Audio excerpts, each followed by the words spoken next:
warahmatullahi wabarakatuh. Di sini saya akan menjelaskan tentang merancang tes, penilaian sikap dan penilaian keterampilan oleh saya sendiri, Nurul Hikmah Nasution dengan NIM 2014040031 dengan dosen pengampu Ibu Nita Putri Utami MPD dengan mata kuliah evaluasi pembelajaran matematika. Di sini, tugas ini saya kerjakan untuk tugas mandiri pada nilai akhir. Baiklah, masuk kita kepada pokok pembahasan kita. Ada 3, yaitu yang pertama tentang merancang tes, yang kedua tentang penilaian sikap, yang ketiga yaitu tentang penilaian keterampilan. Yang pertama adalah merancang tes. Berbagai teknik penilaian pengetahuan dapat digunakan sesuai dengan karakteristik masing-masing KD. Teknik yang biasa digunakan adalah tes tertulis, tes lisan, dan penugasan. Namun, tidak menutup kemungkinan digunakan teknik lain yang sesuai. Misalnya, portofolio dan observasi. Skema penilaian pengetahuan dapat dilihat pada gambar berikut. Penilaian pengetahuan terdiri dari tes tertulis, tes lisan, penugasan, serta teknik lain misalnya portofolio ataupun observasi. Tes tertulis adalah tes dengan soal dan jawaban disajikan secara tertulis untuk mengukur atau memperoleh informasi tentang kemampuan peserta tes. Tes tertulis menurut respon dari peserta tes yang dapat dijadikan sebagai representasi dari kemampuan yang dimiliki. Instrumen tes tertulis dapat berupa soal pilihan ganda, isian, jawaban singkat, benar salah, menjodohkan, dan uraian. Pengembangan instrumen tes tertulis mengikuti langkah-langkah sebagai berikut. Yang pertama, menetapkan tujuan tes. Yang kedua, menyusun kisi-kisi. Yang ketiga, menulis soal berdasarkan kisi-kisi. Dan yang keempat, menyusun pedoman penskoran sesuai dengan bentuk soal yang digunakan. Dan yang terakhir, melakukan analisis kualitatif atau telaah soal. Yang kedua adalah tes lisan. Tes lisan merupakan pemberian soal atau pertanyaan yang menuntut peserta didik menjawab secara lisan dan dapat diberikan secara klasikal ketika pembelajaran. Jawaban peserta didik dapat berupa kata, frame, kalimat maupun paragraf. Yang ketiga adalah penugasan. Penugasan adalah tugas yang dilakukan secara individu ataupun kelompok di satuan pendidikan dan atau di luar sekolah. Yang terakhir adalah portofolio ataupun observasi. Observasi selama proses pembelajaran selain dilakukan untuk penilaian sikap, juga dapat dilakukan untuk penilaian pengetahuan, misalnya pada waktu diskusi atau kegiatan kelompok.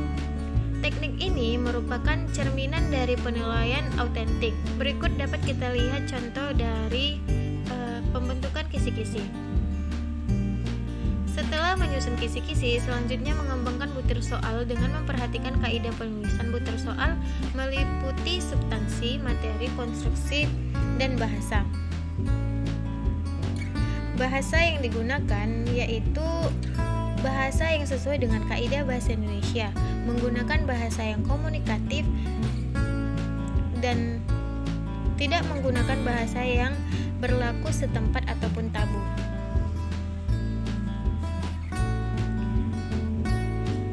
Selanjutnya kita akan melakukan tes pada murid-murid, yaitu diantaranya tes tertulis bentuk pilihan ganda, tes tertulis bentuk uraian, tes lisan ataupun observasi yang sebelumnya telah dijelaskan pada penjelasan yang lalu. Setelah itu, contoh rubrik penskoran dapat kita lihat pada skor maksimal 10, yaitu skor baik A, baik B, cukup C, yang diperoleh dari skor yang diperoleh dari soal dibagi dengan total skor dikali dengan 100. Keterangan dari rubrik penskoran ini yaitu jika siswa mendapatkan nilai 90 sampai 100, siswa akan mendapatkan nilai A, sedangkan nilai 80 sampai 89 adalah nilai B dan nilai 0 sampai 79 adalah C. Sebagai contoh, apabila kita melakukan penilaian dalam soal pilihan ganda dengan jumlah soal 10, maka soal benar kita beri skor 1 dan soal salah kita beri skor 0. Jadi, mencari skor pada soal pilihan ganda, kita dapat mencari nilainya dengan rumus skor sama dengan skor yang diperoleh per total skor dikali 100. Setelah skor nilai telah diperoleh, maka kita bisa dapat mengkonversikannya apabila nilai skor yang diperoleh A, B, ataupun C. Berikut juga dapat kita lihat pedoman penskoran perhitungan nilai akhir dalam skala 0 sampai 100 sebagai berikut, yaitu nilai akhir sama dengan jumlah skor yang diperoleh per 20 dikali 100. Masuk kita ke pembahasan yang selanjutnya, yaitu penilaian sikap. Sikap bermula dari perasaan yang terkait dengan kecenderungan seseorang dalam merespons suatu objek. Sikap juga sebagai ekspresi dari nilai-nilai atau pandangan hidup yang dimiliki oleh seseorang. Sikap dapat dibentuk sehingga terjadi perilaku atau tindakan yang diinginkan. Kompetensi sikap yang dimaksud dengan panduan ini adalah ekspresi dari nilai-nilai atau pandangan hidup yang dimiliki oleh seseorang dan diwujudkan dalam perilaku. Penilaian kompetensi sikap dalam pembelajaran merupakan serangkaian kegiatan yang dirancang untuk mengukur sikap peserta didik sebagai hasil dari suatu program pembelajaran. Penilaian sikap juga merupakan aplikasi suatu standar atau sistem pengambilan keputusan terhadap sikap. Kegunaan utama penilaian sikap sebagai bagian dari pembelajaran adalah refleksi atau cerminan, pemahaman, dan kemajuan sikap peserta didik secara individual.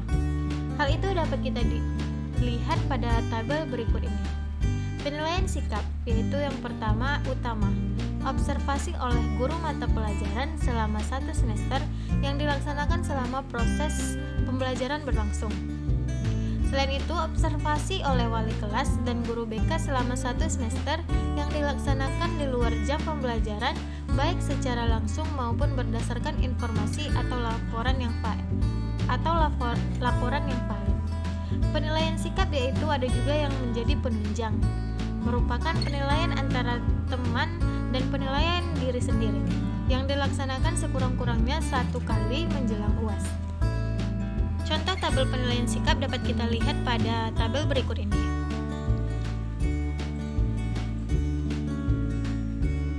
Contoh rubrik penskoran dalam penilaian sikap yaitu dapat kita lakukan pada observasi, di mana dari lembar observasi nilai spiritual dapat dilihat bahwa misalnya kita sebagai guru ingin memasukkan nilai spiritual baik dari aspek berdoa sebelum belajar, bersyukur, dan toleransi.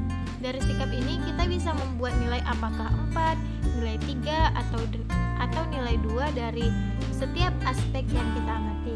Selanjutnya, ketika kita ingin mencari nilai dari aspek spiritual, bisa kita cari dengan cara skor sama dengan skor yang diperoleh per total skor dikali 100. Jika sudah mendapatkan skor, kita bisa memasukkannya ke dalam tabel aspek spiritual. Selanjutnya adalah penilaian keterampilan.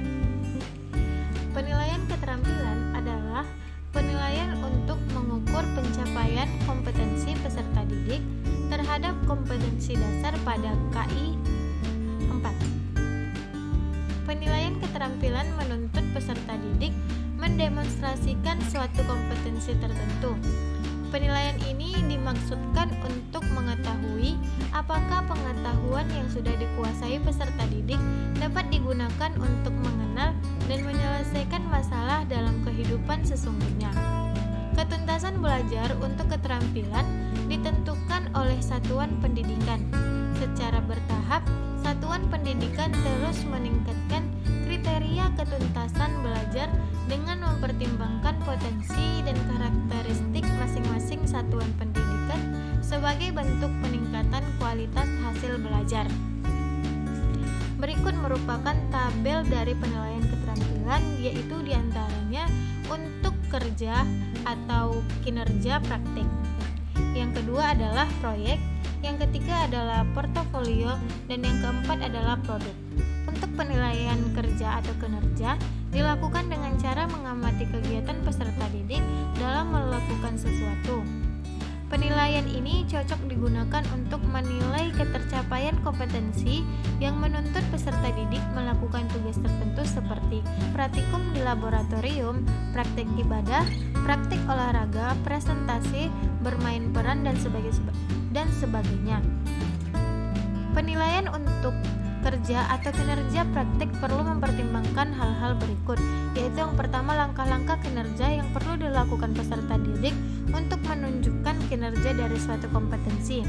Yang kedua, kelengkapan dan ketetapan aspek yang akan dinilai dalam kinerja tersebut. Yang ketiga, kemampuan khusus yang diperlukan untuk menyelesaikan tugas. Yang keempat, kemampuan yang akan dinilai tidak terlalu banyak sehingga dapat diamati. Dan yang terakhir adalah kemampuan yang akan dinilai selanjutnya diurut berdasarkan langkah-langkah pekerjaan yang akan diamati. Sedangkan penilaian proyek merupakan kegiatan penilaian terhadap suatu tugas meliputi kegiatan perancangan, pelaksanaan, dan pelaporan yang harus diselesaikan dalam periode atau waktu tertentu. Tugas tersebut berupa suatu investigasi mulai dari perencanaan, pengumpulan data, pengorganisasian, pengolahan, dan penyajian data. Penilaian proyek dapat digunakan untuk mengetahui pemahaman, kemampuan, mengaplikasikan, inovasi dan kreativitas, kemampuan penyelidik, dan kemampuan peserta didik menginformasikan mata pelajaran tertentu secara jelas. Masuk kita kepada portofolio, yaitu penilaian berkelanjutan berdasarkan kumpulan informasi yang bersifat reflektif integratif yang menunjukkan perkembangan kemampuan peserta didik dalam suatu periode tertentu. Ada beberapa tipe portofolio, yaitu portofolio dokumentasi, proses, ataupun pemeran. Pada akhir suatu periode, hasil karya tersebut dikumpulkan dan dinilai oleh pendidik bersama peserta didik. Yang keempat adalah produk. Penilaian produk meliputi penilaian kemampuan peserta didik membuat produk-produk, teknologi, dan seni. Pengembangan produk meliputi 3 tahap dan setiap tahap memerlukan diadakan penilaian, yaitu yang pertama tahap persiapan meliputi penilaian kemampuan peserta didik dan dalam merencanakan. Yang kedua adalah tahap pembuatan produk yang meliputi penilaian kemampuan peserta didik dalam menyeleksi dan menggunakan bahan alat serta teknik. Dan yang terakhir adalah tahap penilaian produk meliputi penilaian produk yang dihasilkan peserta didik sesuai kriteria yang ditetapkan.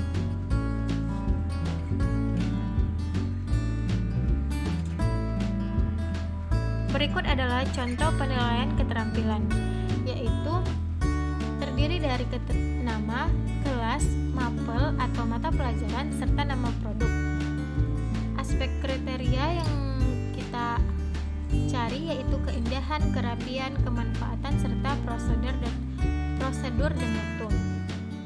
Dan cara untuk mencari skor yaitu skor yang diperoleh per total skor dikali dengan 100. Baiklah, masuk kita ke dalam perancangan tes, penilaian sikap, dan penilaian keterampilan dalam matematika, yaitu yang pertama adalah instrumen penilaian pengetahuan yang terdiri dari identitas soal, yaitu satuan atau tingkat sekolah, jurusan, kelas, mata pelajaran, serta waktu untuk menjawab soal.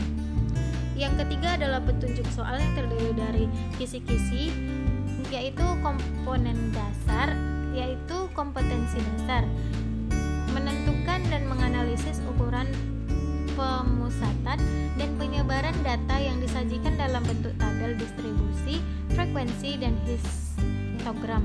Indikator pencapaian kompetensi yaitu memecahkan masalah yang berkaitan dengan median dan modus data berkelompok. Indikator soal yaitu yang pertama, peserta didik mampu menentukan median data berkelompok. Yang kedua, peserta didik mampu menentukan median data berkelompok berbentuk histogram. Peserta didik mampu menentukan modus data berkelompok berbentuk histogram. Yang ketiga, peserta didik mampu memecahkan masalah modus di mana modus suatu data sudah diketahui. Dan yang keempat, Peserta didik mampu menentukan modus dari suatu OGIF. Serta yang terakhir adalah peserta didik mampu memecahkan masalah yang berkaitan dengan modus data berkelompok dalam permasalahan kontekstual, di mana bentuk tes ini adalah tertulis. Sedangkan dimensi proses kognitifnya adalah C3 dan C4. Nomor soalnya yaitu 1, 2, 3, 4, dan 5, 6. Yang bentuk soalnya adalah PG dan uraian.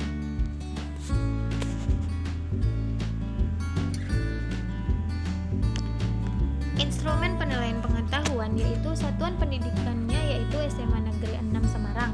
Mata pelajaran matematika wajib dengan semester ganjil dari kelas 12. Kompetensi dasarnya yaitu menentukan dan menganalisis ukuran pemusatan dan penyebaran data yang disajikan dalam bentuk tabel distribusi, frekuensi, dan histogram. Petunjuk pengerjaan soal yaitu jawablah soal di bawah ini dengan benar. Untuk soal uraian silahkan kerjakan pada buku tugas, kemudian hasilnya kirimkan lewat akun sesuai waktu yang ditentukan. Berikut adalah bentuk tes formatif ukuran pemusatan data yang terdiri dari 5 pilihan ganda. Yang pertama yaitu dalam pengukuran berat badan terhadap 80 warga RT 1 Desa Mandu seperti digambarkan pada tabel di bawah ini. Median dari data tersebut adalah. Soal yang kedua yaitu histogram yang menyajikan data tinggi MISTAR yang dapat dilakukan oleh siswa suatu SMA pada kegiatan olahraga lompat tinggi. Median dari data tersebut adalah. Soal ketiga. Soal keempat dan soal kelima. Dan yang terakhir adalah soal uraian, di mana data hasil nilai ulangan matematika ditampilkan pada tabel berikut ini. Kita harus mencari 3 poin, yaitu yang pertama, jika syarat kelulusan adalah nilainya 61 ke atas, berapa orang siswa yang lulus? Yang kedua, berapa persen siswa yang nilainya 80 ke atas? Yang ketiga, jika nilai yang lebih kecil dari 55 dinyatakan tidak lulus, berapa perkiraan siswa yang tidak lulus? Setelah adanya soal, kita akan mencari kunci jawaban dan rubrik penilaian tes formatif tersebut. Kunci jawaban dari soal pilihan ganda yaitu yang pertama jawabannya adalah C, kedua B, 3A, 4C, dan 5B. Dengan rubrik penskoran yaitu jika benar jumlahnya dikali 2, sehingga skor maksimum pilihan ganda yaitu 5 dikali 2 sama dengan 10. Sedangkan kunci jawaban soal uraian dan rubrik penilaian untuk soal uraian terdiri dari jalan setiap poin yang ingin kita cari. Berikut adalah jalan dari ketiga poin yang ingin dicari pada soal.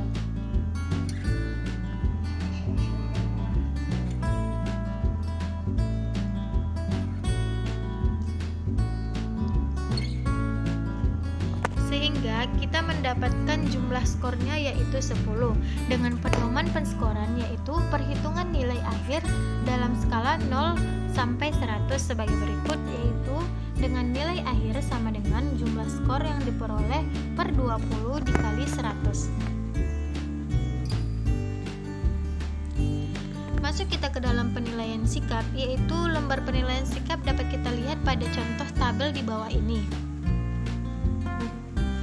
Sedangkan rubrik penilaian sikap yaitu indikator yang dapat kita nilai diantaranya adalah sikap tanggung jawab, selalu mengikuti kegiatan pembelajaran, tidak selalu mengikuti kegiatan pembelajaran, tidak pernah mengikuti pembelajaran, serta lain-lainnya. Sedangkan konversi nilainya di antara nilai 1 sampai 3 adalah kurang baik atau nilai D. Sedangkan nilai 4 sampai 5 adalah cukup baik atau nilai C. Dan 6 sampai 7 adalah baik atau nilai B. Dan nilai 8 sampai 9 adalah nilai yang sangat baik atau poin A. Kita dapat melihat contoh lembar penilaian dari siswa, yaitu petunjuk berilah tanda centang pada kolom ya atau tidak sesuai dengan keadaan yang sebenarnya. Siswa dapat mengisi tabel lembar penilaian diri siswa jika ia merasa benar pada pernyataan yang telah disediakan dan tidak pada pernyataan yang telah disediakan. Dengan keterangan, pernyataan dapat diubah atau ditambah sesuai dengan butir-butir sikap yang dinilai. Sedangkan contoh format penilaian antar teman dapat memberikan petunjuk, yaitu berilah tanda centang pada kolom iya atau tidak sesuai dengan keadaan kalian yang sebenarnya, di mana di sini kita harus mengamati teman dengan berbagai sikap. Dengan keterangan, pernyataan dapat diubah atau ditambah sesuai dengan butir-butir sikap yang akan dinilai.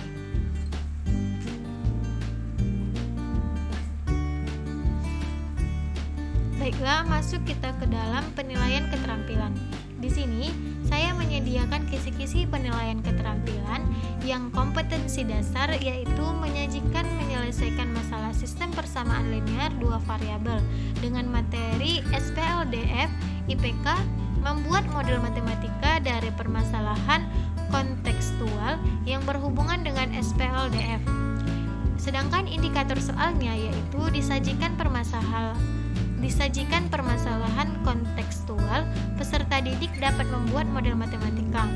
Level kognitifnya adalah C6 dengan bentuk soal uraian dengan nomor soal 1 dan 2. Berikut adalah contoh soal dari penilaian keterampilan yang terdiri dari 2 soal dengan kunci jawaban seperti berikut.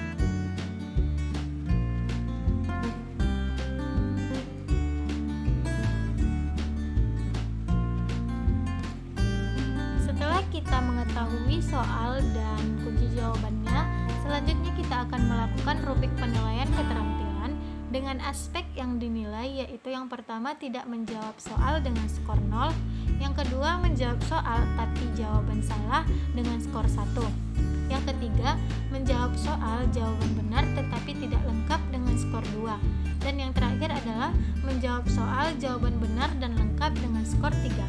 Sehingga nilai yang kita peroleh yaitu nilai sama dengan skor yang diperoleh per skor maksimal dikali 100. Sekian penjelasan dari saya. Jika ada kata-kata yang salah, mohon dimaafkan. Terima kasih. Waalaikumsalam warahmatullahi wabarakatuh.